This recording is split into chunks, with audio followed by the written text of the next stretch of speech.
Hey,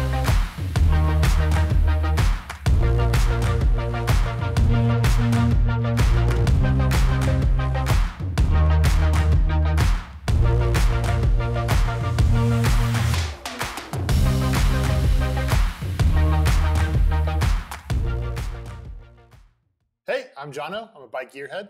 And I'm Hannah Otto, a professional cyclist for Pivot. And this is the new Mach 4 SL. So, you've had some miles on it, I've got some miles on it, but initial impressions, what are your thoughts? It's great. It's completely reimagined, redesigned from the old Mach 4 SL, which was already an incredible bike. When Chris designed this bike, he wanted to make a lighter, more efficient, and more capable bike, which is even a pretty tall ask for a company like Pivot. Yeah, I mean, the bike was already so light, and it was already so competitive, like it's hard to improve upon what they had, and somehow they did it. Yeah, absolutely. So some other new features of this bike, you want to run us through them? Yeah, so on the extra small and small, there's room for a full-size water bottle, which is really important and really nice, as you can imagine. And then on the medium through extra large, you can actually fit 2 bottles inside the frame, and there's also a mount under the frame. So big rides. Feels like you can ride as long as you want. Yeah. It comes in multiple options. You can shop our website to see all those. We'll run through a few of them with you today, but Hannah, what is your build? This is the World Cup build right now. So I actually have it set up ready to take to the next round of World Cups in Europe. There's a flip chip, so right now it's in the 95 millimeter option, and it can go to a 103 millimeters of travel as well. And I've been riding the team build, and that one has 106 millimeters of travel, or 115, and I've been running it in the 115 setup, and that's been awesome. So do you think for all of your World Cup races, you'll be running the shorter setting? I think I'll be mixing it up, very course specific. So something like Nove Mesto in the Czech Republic, it's very chattery. That's a great course for the 95. Something like Mount St. Anne that has a lot of big hits, that's when I'll be flipping it to the longer setting. Nice. I think that's pretty unique about this bike. There's a lot of brands that have their cross-country bikes, and they have like 2 different versions completely, and you have to buy both to make it work, but this is nice. You just, take the shock out, flip the chip, and you're set. Yeah, well, and that's just with the flip chip too. The longer stroke also allows for the other options. So really with this one bike, you have 4 suspension options. And that's very cool. What about domestically? Where will you be racing? Will we see you on this bike in Leadville, or are you still hardtail only for that one? Well, the Les served me really well at Leadville last year, so I'll probably stick with the Les for that. But this bike has become more versatile, so I'll use it for even more things now because it can span such a wide range of capabilities and also staying efficient. So I'll be running this bike in everything from 20-minute short track races to really long, maybe we'll see it in another FKT. Oh, should we do that? We should. I think it's a good idea. Yeah. And if you haven't seen Hannah's FKT, she did the whole enchilada last year and set the fastest known time out of anybody on that route. So check that out over here or in the description below. And I'm excited to see what you have for this year in mind. Yeah, well, and I'm not going to lie, now that this new bike came out, it makes me want to redo the whole enchilada because I can almost guarantee I'd be faster now. In your opinion, what are the biggest changes from the previous generation? Obviously, those 4 travel options are massive. Yeah. But then even on top of that, it is a lighter bike. It got almost a whole pound lighter than my previous Mach 4 SL. So that is huge. Then it got a full makeover with modern geometry. So we've got a slacker head tube angle, we've got a longer reach, and we've got a steeper seat tube. So all of those things are gonna help with confidence on the bike, the control on the bike, feeling really grounded on the bike.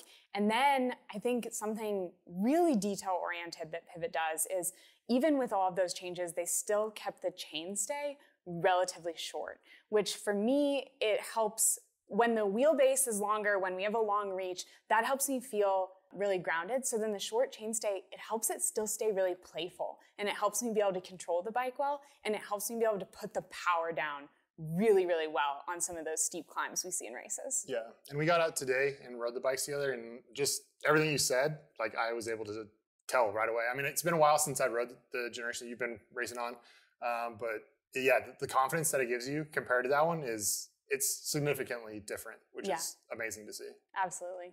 Well, it's great to see that the numbers and geo changes, translate to performance gains. We actually sat down with Chris and his engineering team at Pivot, and they told us all about that. So let's listen in. And so we were starting to get a lot of questions on when's the new Mach 4 SL coming? Is it going to go to a single pivot flex day like everybody else? The answer was obviously hell no, it wasn't. We have our own take on how we get there and developing that top level, lightest weight World Cup bike that really stays true to the heritage and what we expect in performance from a pivot bike. Yeah, you can just put all the things that you put in every press release on a bicycle.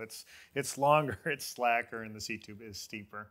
And then we saved an enormous amount of weight out of the frame. So every tube, every section was worked to be optimized so that we get the best cross section for being able to drive stiffness and take the most weight out of it possible. So we, compared to the current medium frame, medium to medium, I think we took 0.92 pounds, close to a pound out of the frame. And I think a small frame is 5/8 of a pound. And it's between 300 and 400 grams. It's pretty big weight savings without affecting the stiffness and the performance of the frame at all. Unique design features on the Mach 4 was really pushing tube sizes. So the rear triangle especially has very small tubes to try and keep everything as compact and light as possible. Also going to a brake being mounted on the chainstay. We did that for the first time on our Les SL, the hardtail. This would be the first time we've implemented that on a full suspension, so that's definitely new. The bike in the World Cup setup has a 68-degree head angle and a 75-degree seat tube angle. And then with the trail build, with the 120 fork, that slackens everything by 1.2 degrees. So that goes to 66.8 at the head tube and 73.8 on the seat tube. And it is worth mentioning that the flip chip in the upper link doesn't do anything for geometry change. That's strictly just a travel adjustment. So that difference in geometry is entirely dependent on the fork. So that's just putting that longer fork in just slackens everything out, and that's what's driving that geometry change, is just the longer fork on it. So the Mach 4 is really my first full frame design. Also the first frame designed by a female in Pivot, which is pretty exciting. There's a common misconception that other brands who have women-specific lines can perform better than the smaller sizes on brands who only have one line of bikes. But I think that the priorities for women-specific bikes, as far as like standover or compliance in the frame, are important for male or female riders. Regardless of gender, a shorter rider is going to want a bike that's compliant. A shorter rider is going to want standover. So making sure that not only just for women, but just all small riders in general, I feel like Pivot is really focused on making sure those smaller bikes are just as good as performing as the mediums and larges that are our first kind of prototype testing bikes. So Hannah, who is this bike for? Honestly, this bike is for everyone. With the 4 suspension options, with the size ranges that they offer, this bike can be for a novice athlete and the best of the best professionals.